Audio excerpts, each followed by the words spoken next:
Greetings, comrades. My name is Gigantles, and this is a video I was both not expecting to make and also hoping not to make. This week I was meant to be trying to release my Life at University Year 4 trailer, but that has to be put on hold because of a recent event that happened less than 24 hours ago. For those of you who haven't been living under a rock for the past few hours, or almost a day now, Queen Elizabeth II of Britain has died, and uh, her son, Prince Charles, the Prince of Wales, will ascend to the throne as Charles III.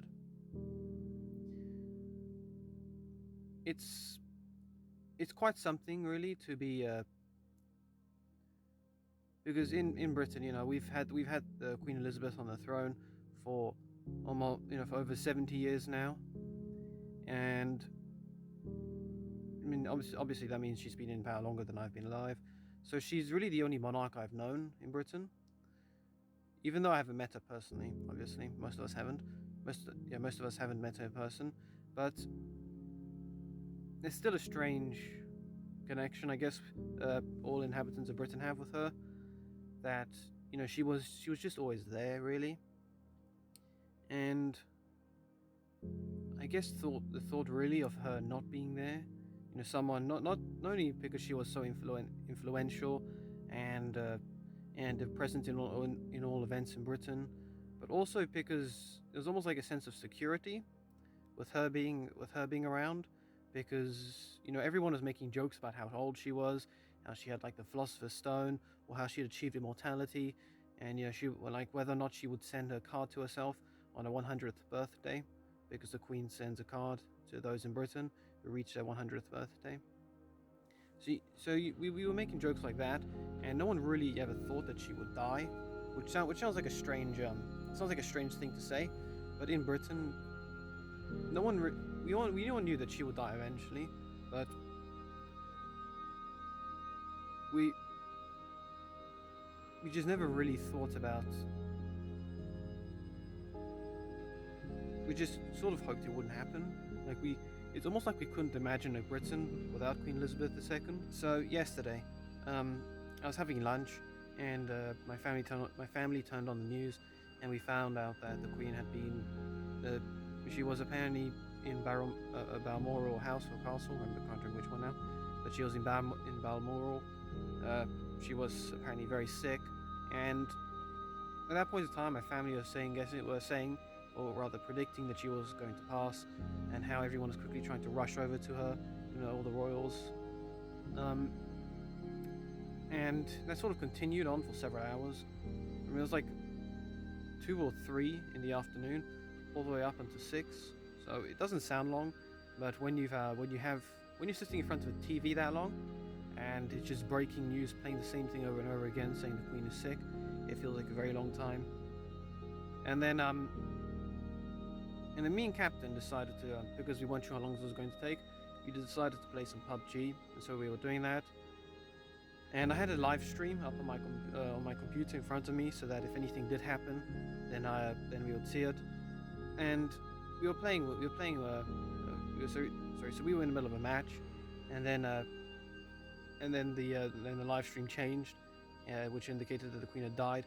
So me and Captain quickly went inside a house in PUBG and ducked for and lay down and lay on our fronts for cover, and we watched the broadcast, and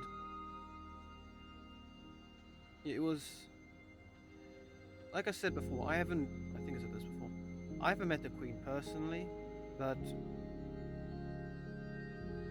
several times yesterday I almost felt like crying at the thought that the Queen had gone, which, just as I said, is really strange. It just occurs to me how red my eyes look. I haven't been crying. It's just a shadow in this place. Anyway, I felt almost like crying. Just how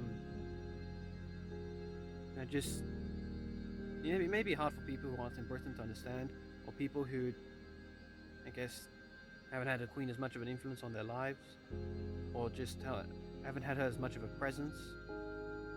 But it definitely felt like something was wrong when we realized that the Queen wasn't going to be around anymore. And